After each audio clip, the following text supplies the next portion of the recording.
Yo pienso que este libro es muy importante. A mí, desde luego, me lo parece, porque es un intento por mi parte de entender el mundo, entender por qué están las cosas como están, porque la verdad es que las cosas están un poco confusas. El mundo es real, ¿verdad? Como dice Borges, ¿no? En su obra Refutación del tiempo.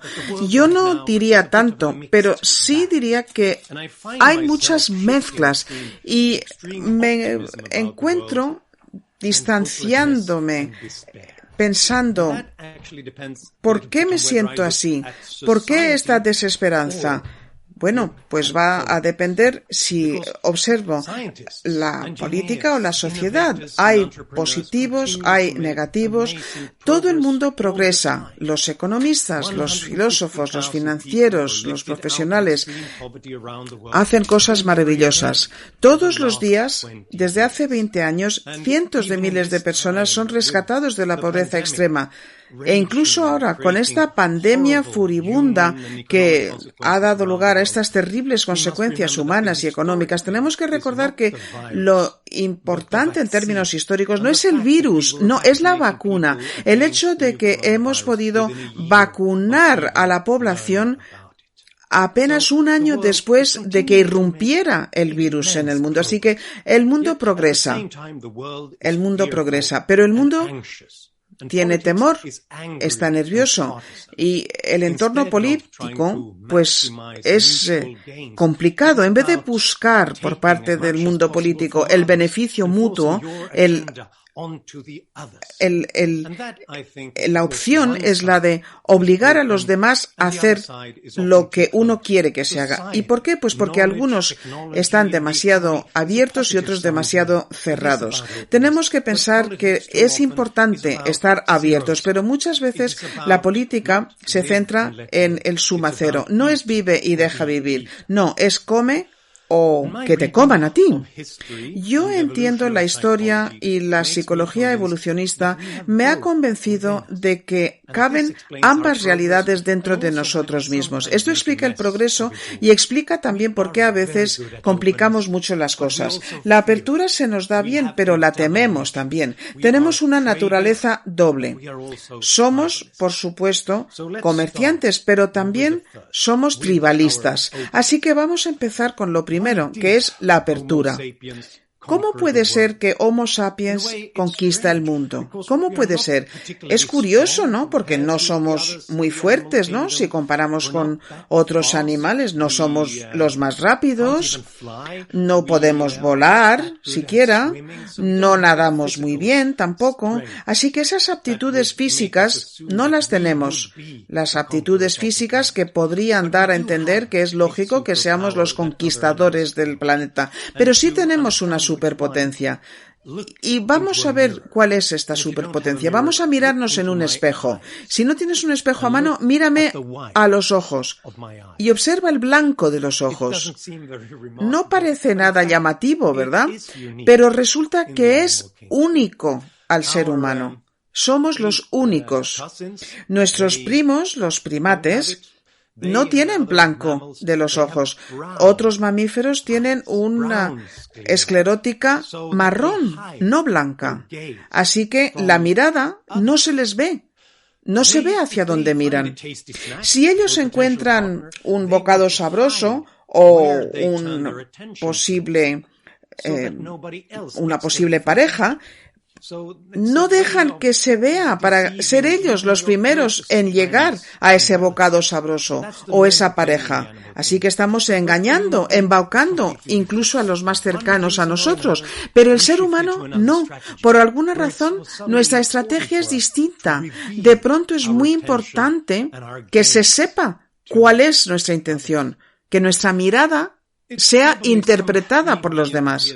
Hace unos 3 millones de años algún antepasado aprendió a sobrevivir en la sabana africana. ¿Por qué era peligroso? Precisamente porque no éramos rápidos. No, estamos rodeados por grandes felinos, ¿verdad? Leones, hienas, tigres de dientes sable, que hubieran podido acabar con nuestros antepasados de un zarpazo, hasta que los antepasados comprendieron que podían cooperar. Hace 3 millones de años nuestros ancestros entendieron que podían arrojar piedras a los felinos, y si lo hacían a la vez, de manera coordinada, podrían rodear al depredador y tirarles piedras hasta matarles. En un momento, pasamos de ser presas y nos convertimos en cazadores, nos colocamos arriba de la cadena alimenticia. Y en tanto en cuanto cooperemos, si revelamos nuestras intenciones, podemos cooperar. Así que si aparece un depredador o una presa o cualquier proyecto, si cooperamos, conseguimos el objetivo. Nos especializamos, aprendemos los unos de los otros y así conseguimos conquistar el planeta. Porque esto quiere decir que si alguno de los ancestros, de pronto descubría algo, se le ocurría una idea, un método, una innovación, por ejemplo, controlar el fuego o aprender a hacer un saco para transportar herramientas importantes. Bueno, pues eso nos iba a permitir aprender. ¿Cómo? Observando, aprendiendo, especializándonos, intercambiando. Es decir, surge el comercio. Y esto es lo que explica todo. La civilización, como decía el pensador austriaco Hayek, es la posibilidad de utilizar un conocimiento que uno no tiene. Esto es maravilloso. Yo no sé leer el genoma y no se me ocurriría pensar en crear una vacuna, pero puedo beneficiarme, puedo aprovecharme en tanto en cuanto forme parte de una sociedad en la que esto suceda. Y yo no sé transformar mis palabras en unos y ceros para que aparezcan como una imagen con audio en otro país. Esto es fantástico. Yo no sé hacerlo, pero puedo aprovecharlo porque vivo en una civilización abierta donde nos especializamos, donde intercambiamos libremente nuestras mejores ideas los unos con los otros. Lo hemos hecho siempre. Y por eso los seres humanos somos distintos.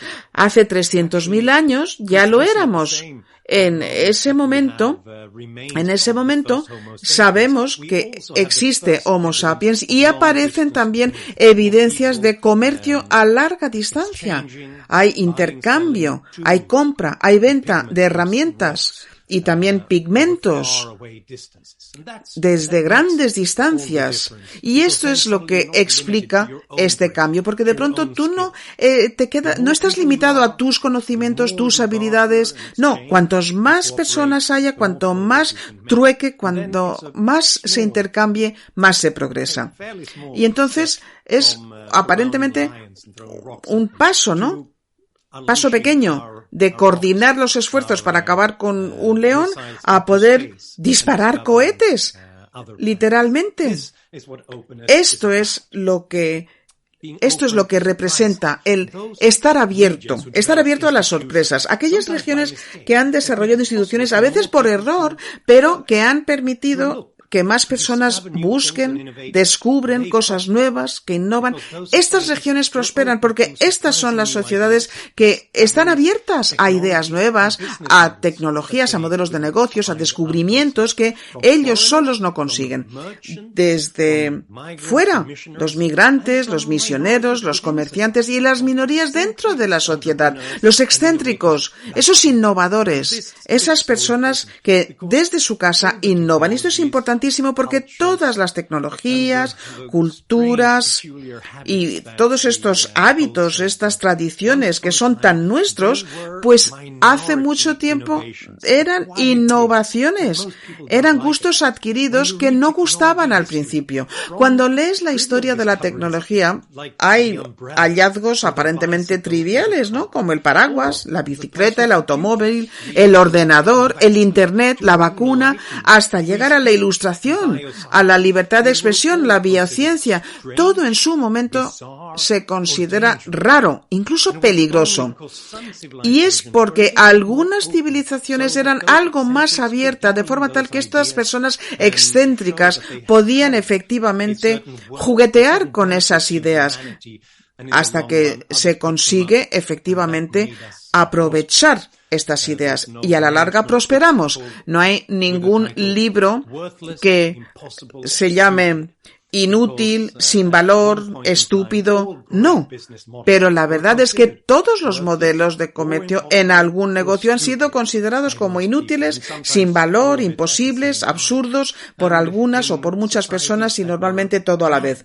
Había sociedades que planificaban con su plan de arriba a abajo estas ideas absurdas, no podían prosperar.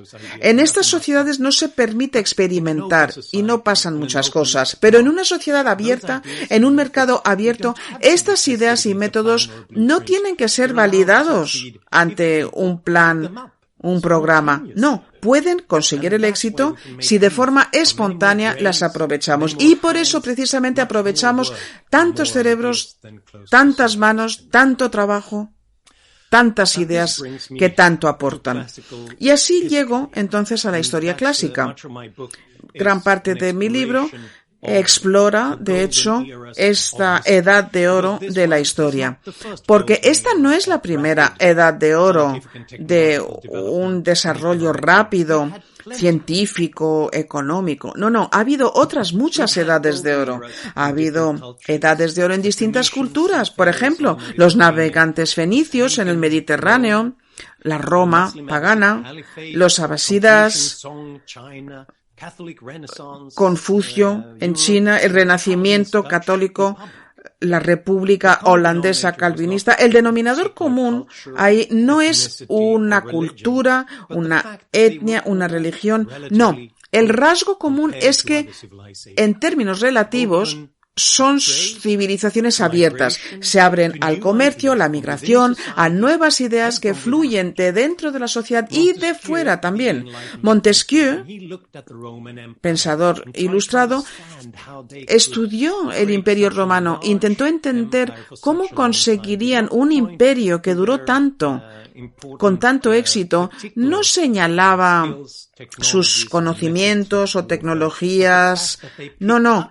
Lo que decía era que aprovechaban las nuevas ideas para ir mejorando constantemente. Como decía Montesquieu, la razón por la que los romanos son los conquistadores del mundo es porque estaban dispuestos a abandonar sus prácticas si encontraban, si hallaban, si descubrían prácticas mejores, incluso en los pueblos a los que conquistaban. Y esto incluso vale para algunos señores de la guerra sanguinarios como Gengis Khan, cuyo imperio duró muchísimo tiempo y lo construyó en muy poco tiempo, en parte porque era un excelente guerrero. Pero ¿cómo se hizo un gran guerrero? Bueno, como nos ha explicado el historiador Jack Rutherford, como los mongoles no tenían un sistema propio que podían imponer sobre sus súbditos, estaban dispuestos a adoptar los sistemas conjuntos, combinados de los demás, buscaban la mejor solución y cuando la encontraban, la hacían llegar a distintos países. Y aunque desde luego era un señor de la guerra sanguinario en el imperio, él permitió una cierta libertad y una meritocracia, porque solamente así conseguía mejores y mejores tecnologías y mejores formas de guerrear y crear prosperidad para su gente. Y cuando invadieron Europa, las 2/3 partes de los invasores no eran mongoles étnicos, no, eran los mejores guerreros, ingenieros y pensadores de todo el imperio de Gengis Khan. Cuando existen sistemas de este tipo, cuando existen instituciones de este tipo que perduran durante un tiempo, que gozan de la protección de un imperio de la ley, confiamos en que un imperio mejor que el que impuso Gengis Khan, derecho a la propiedad privada, derecho a la libertad, con instituciones que permiten la innovación y las sorpresas, entonces se da un salto cuántico histórico en la innovación y en el progreso. Y esto es precisamente lo que hemos visto en Occidente a lo largo de los últimos 2 siglos, después de la Ilustración, con la Revolución Industrial, porque de pronto aparecen instituciones que permiten, como decía antes, que muchas personas mejoren su calidad de vida. Un indicador objetivo del nivel de vida explica cómo efectivamente alumbra un mundo nuevo. En los últimos 200 años hemos mejorado la esperanza de vida en el mundo de 30 a 70 años. Hemos reducido la pobreza extrema de un 90% a un 9%. 9 de cada 10 personas que vivían en pobreza extrema hace 200 años, ahora menos de 1 de cada 10 ahora. Y por eso estamos aquí. Y por eso precisamente podemos conversar, podemos intercambiar ideas acerca de la historia económica, por qué florecen algunas sociedades, por qué otras desaparecen. Algo que antes era una actividad a la que se dedicaba un puñado de personas, pues ahora podemos debatirlo, podemos hablarlo, aparece en las redes sociales, lo leemos en la prensa todos los días. Hemos conseguido una civilización extraordinaria precisamente porque podemos aprovechar los conocimientos, innovaciones, bienes y servicios que no podríamos crear por nosotros mismos. Estas son las buenas noticias acerca de estar abiertos. Son buenas noticias y tenemos desde luego que valorarlo y cuidarlo en todo momento. Pero también hay malas noticias. He hecho una referencia antes a Gengis Khan y sus guerreros mongoles que yo creo que daba una pista, ¿verdad? Cuando avanzaba que iba alguna mala noticia, porque en términos históricos desarrollamos una capacidad fantástica y podemos cooperar en armonía con otros, incluso con desconocidos. ¿Para qué? Para poder matar y robar a otros. Esto es el tribalista que llevamos dentro. He hablado acerca del comerciante, ahora hablo del tribalista. Nuestros antepasados llegan arriba, ¿no?, de la cadena alimenticia hace millones de años en la sabana de África Oriental y, bueno, parece que no hay más amenaza, ¿verdad? Bueno, pues sí, hay otra amenaza, una gran amenaza, que son otros grupos de personas que cooperan mejor, que asaltan este miedo, ¿no?, a que otros se organicen mejor y nos asalten, nos maten, nos roben. Esto hace que tomemos conciencia de quién está con nosotros y quién no lo está. Nosotros frente a ellos. Este temor a los que asaltan desde fuera, pero también temor a los aprovechados de dentro, hace que nos conformemos en tribus. A veces cuesta mucho a corto plazo el cooperar, ¿no? Porque tienes que arriesgar tu vida mientras cazas, tienes que luchar para quedarte con lo que queda después de la batalla, pero si alguien no quiere luchar duro, tenemos que ser conscientes de que es un aprovechado, así que quienes asaltan desde fuera y quienes se aprovechan desde dentro. Esto desarrolla este sentido de quién está con nosotros y quién no, quién es leal, quién no lo es, porque hay distintos grupos de nosotros. No es un juego positivo, es cero, es suma cero. Si nos matan, si nos roban, nos va peor. Este es el problema. Un problema que tenemos que conocer en términos históricos, porque si no, vamos a quedar eliminados de la faz de la tierra y no vamos a poder hacer llegar nuestras ideas, no vamos a poder hacer nada. Así que somos comerciantes y somos miembros de la tribu.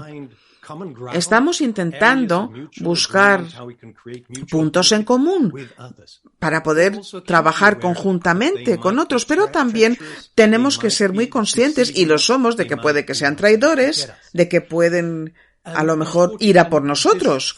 Bueno, pues por razones históricas sólidas, ¿verdad? Es así, pero quizás seamos demasiado sensibles.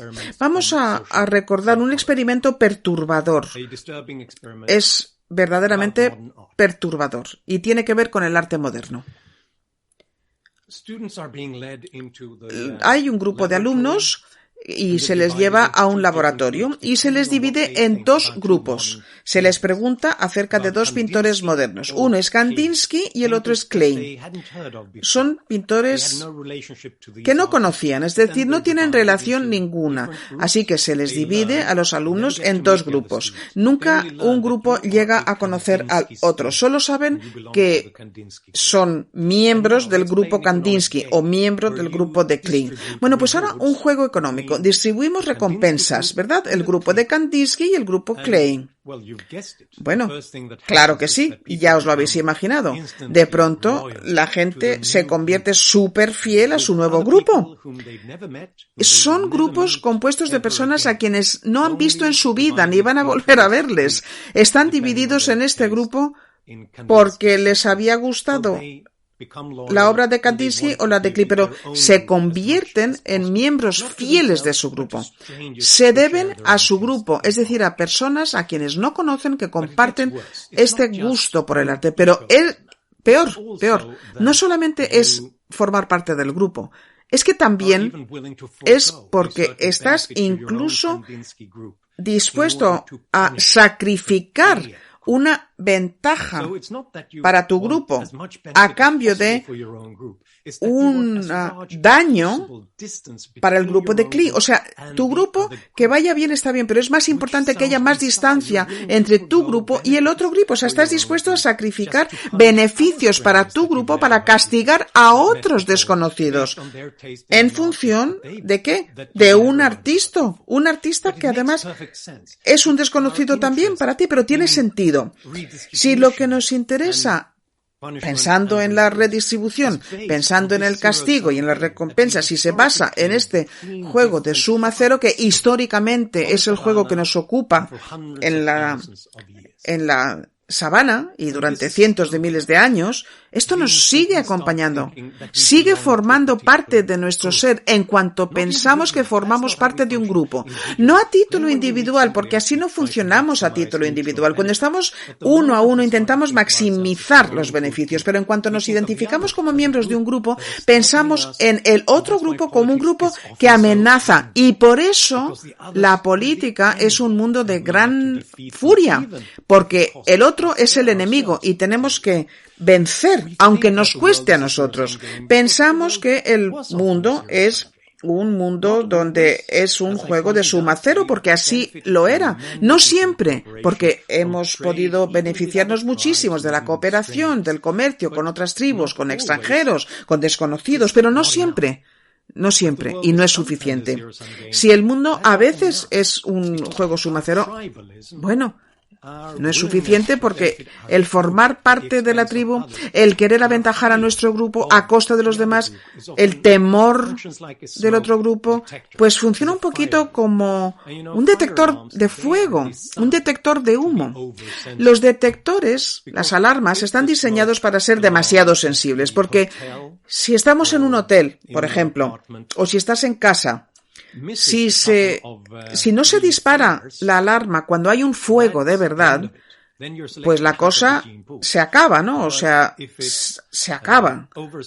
Pero si es demasiado sensible y se dispara cuando no debiera, falsas alarmas, pues que estabas guisando y hay una humareda y se dispara la alarma, pues no es tan peligroso. Sencillamente, bueno, pues tomas conciencia. Y si te vas del hotel o te tienes que ir del apartamento, no es peligroso. Pero es muy peligroso que no se dispare cuando haya un fuego de verdad. Bueno, pues esto es exactamente lo que nos pasa con este temor a los otros grupos. Si no eres muy sensible a esas pequeñas diferencias que pueden hacer ver que no van a ser fieles, a lo mejor te matan. Así que somos efectivamente excesivamente sensibles. Lo somos. Porque este mundo en el que casi siempre nos planteamos un juego que dé resultado positivo, pues la ciencia, la tecnología, libre competencia, eso es relativamente nuevo.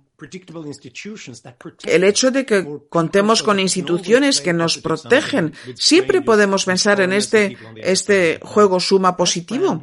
Esto es nuevo. Esto es novedoso. El crecimiento económico, la innovación tecnológica y científica. Bueno, claro que sí, esto es ventajoso para todos. Y a la mayoría de nosotros nos va a ir mejor. Bueno, pues esto es algo que se ha dado durante los últimos 100 y pico años. Imaginemos, si condensáramos y redujéramos la historia, los 300.000 años de historia de Homo sapiens, y dijéramos 24 horas, ¿verdad? Un día solamente. Bueno, pues los últimos 200 años, cuando casi todo lo fantástico se ha dado, la esperanza de vida va de 30 a 70, la pobreza extrema va de 90 a un 9%, cuando mejoramos la calidad de vida por miles de porcientos, son los últimos 60 segundos, que son fantásticos y estamos muy contentos de vivir durante estos últimos 60 segundos. Claro que sí. Es cuando se da todo este fantástico progreso, pero de aquí no emanan nuestros instintos, nuestras actitudes, nuestros sistemas de creencia. No, vienen de estos 86.400 segundos anteriores. Nuestra prehistoria, por supuesto, es muchísimo más larga. Nos remontamos a mucho más que 300.000 años, así que no nos debe de sorprender que no nos hayamos adaptado a este nuevo mundo donde progresamos de forma tan rápida, ¿no? Aprovechando las sociedades abiertas. Nuestros instintos de forma constante nos machacan, nos dicen algo va mal y si a alguien le va bien es a costa nuestra. Hay en Europa Oriental una fábula, podemos decir, que explica bien esta tendencia. Un día, Dios Todopoderoso se le aparece a Vladimir, que es un campesino pobre, y Dios Todopoderoso le dice: tienes mucha suerte porque hoy te concedo un deseo, el deseo que tú quieras. Vladimir está radiante y está pensando en qué va a pedir. Pero Dios Todopoderoso le advierte: ten en cuenta que lo que yo te conceda se lo voy a duplicar a Iván, tu vecino. Bueno, Vladimir de pronto se viene abajo porque no quiere que le vaya tan bien a su vecino, así que lo piensa y de pronto se le ilumina la cara y se le ocurre un plan perfecto y dice: Señor, ya lo sé, déjame tuerto. Arráncame un ojo. Porque claro, si le arranca un ojo a Vladimir, le va a tener que arrancarle los dos ojos a Iván. Así que está incrementando la distancia entre Vladimir y su vecino. Nosotros esto no lo hacemos como particulares, como individuos, claro que no. Intentamos mejorarle la cosa al vecino y seguro que Vladimir e Iván están siempre pensando en formas de ayudarse, pero en cuanto pensamos que somos miembros de una tribu, luchando contra otras tribus, grupo, partido político, raza, religión, país, socio comercial, pues ahí empezamos de forma instintiva, intentamos a maximizar la distancia. Y entonces estas intuiciones populares se descentran porque solemos pensar que a título individual no tenemos compasión y somos avariciosos, pero que cuando llega el día de las votaciones no somos así. Bueno, pues resulta que no, que es más bien justo al contrario. Como particulares, familia, sociedad civil, en el mercado, intentamos satisfacer a los demás, porque esto va a ser bueno para nosotros. No queremos castigarles, no queremos crear esa gran distancia en lo cercano. A título colectivo, no es así. A menudo nos comportamos como Vladimir. Intentamos protegernos a nosotros mismos. Queremos agrandar la distancia y sobre todo en tiempos de crisis. Y así entiendo yo la historia también. A menudo, en tiempos de depresiones económicas, amenaza militar, desastres naturales, pandemias, pues la verdad es que somos temerosos, ¿no? Nos preocupa y esto dispara este instinto de lucha o huida de la sociedad. Queremos encontrar un chivo expiatorio para luchar contra el socio comercial, puede ser el gran capital o los extranjeros, o queremos huir para protegernos. Queremos protegernos por la legislación que impida, por ejemplo, el comercio libre. Queremos que nos defienda y nos proteja los grandes hombres, los grandes gobiernos. E incluso se ha sabido que ver una película de miedo sin más, bueno, pues después de asustarnos, queremos ser más colectivistas, ¿no? Queremos protegernos por la tribu. No nos interesa encontrar una base común para con otros. Queremos defendernos y queremos que la tribu nos proteja. Esto es, claro, lo que los demagogos, los líderes autoritarios explotan en todo el mundo. Los políticos muchas veces intentan convencernos de que formamos parte de un grupo y los demás grupos nos amenazan, ¿verdad? El gran capital, los ricos, los extranjeros, los inmigrantes, las minorías, este otro país que ahora se está aprovechando, ¿no? Porque está consiguiendo todas las exportaciones. Bueno, pues la verdad es que así se socava el progreso. Primero socavamos el estar abiertos y luego socavamos el progreso porque aprovechamos menos los cerebros, las ideas, la capacidad de producción de los demás, porque empezamos a discutir, a guerrear. A veces son guerras comerciales, a veces son guerras. Y esto, desde luego, explica cómo estas edades de oro acaban. Muchas culturas anteriores empiezan a pensar, muchas veces en tiempos de crisis, durante pandemias, durante momentos donde hay desastres naturales, en tiempos de guerra, empiezan efectivamente a arrancarse un ojo para que los otros sufran más. Lo haces 2 veces, te quedas ciego y no sabes a dónde ir. Y esta es la historia que explicamos en Abierto. Hay muchas edades de oro a lo largo de la historia y se basan efectivamente en este común denominador. Pero el segundo es que todas han colapsado, todas han acabado, han perdido su confianza en sí mismos, han dejado de pensar en cómo innovar, en cómo prosperar a futuro. Empiezan a pensar en cómo protegerse, en cómo esconderse. Todas han colapsado, menos una. Y es esa en la que estamos ahora mismo. Esta es la edad nuestra. Y este es el mensaje. No hay que darlo por sentado. No es automático. No es algo que suceda por sí solo. Creamos lo que creamos, sean cuales sean nuestras ideas. No.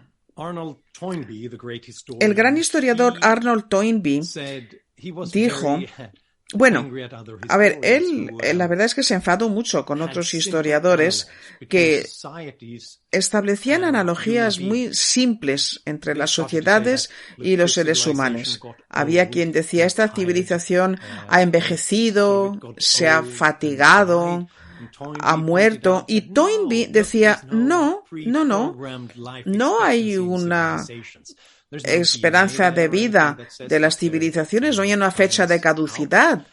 No. Toynbee apuntó que las sociedades mueren o bien porque son asesinadas o porque se suicidan. Y añadía que suele ser más bien por suicidio. Estas son malas y buenas noticias, ¿verdad? Las que voy a compartir. Malas noticias. Tenemos esta tentación, ¿verdad? Queremos cometer suicidio. Pero las buenas noticias es que podemos decidirlo nosotros. No es que vayamos a morir de viejos. No. Si morimos como civilización es porque nos hemos dejado llevar por esta realidad. Hemos visto al enemigo y el enemigo lo llevamos dentro. Todo lo bueno y todo lo malo lo llevamos nosotros. Como también decía Borges decía que el tiempo es como un río que me arrastra, pero yo mismo soy ese río. Es un tigre que me destroza, pero yo mismo soy el tigre. Es un fuego que me consume, pero yo soy la llama. Así que las buenas noticias, lo bueno aquí es que no tenemos que hacer las cosas igual que lo hicieron otras civilizaciones que han perecido. No, tenemos que ponernos al día pensando en este mundo bellísimo que hemos creado para comprender y apreciar el valor del ser abiertos, del estar abiertos, de poder progresar para crear instituciones que puede que transformen este juego en un juego de resultados positivos. Siempre y cuando estemos seguros, siempre y cuando contemos con el imperio de la ley, libertad, garantía de derecho a la propiedad, el poder aprovechar verdaderamente lo que otros crean, comprenderlo, apreciarlo, no dejarnos caer en una cerrazón. Esto es lo que tenemos que hacer. Yo, en mi libro, explico lo que tenemos que hacer. No es que lo podamos hacer, es lo que tenemos que hacer. Porque, como dice el gran Mario Vargas Llosa, no podemos ganar esta batalla contra la tribu porque la llevamos dentro. Pero sí, podemos perder la batalla. Y esto es lo que no podemos permitirnos. Muchas gracias.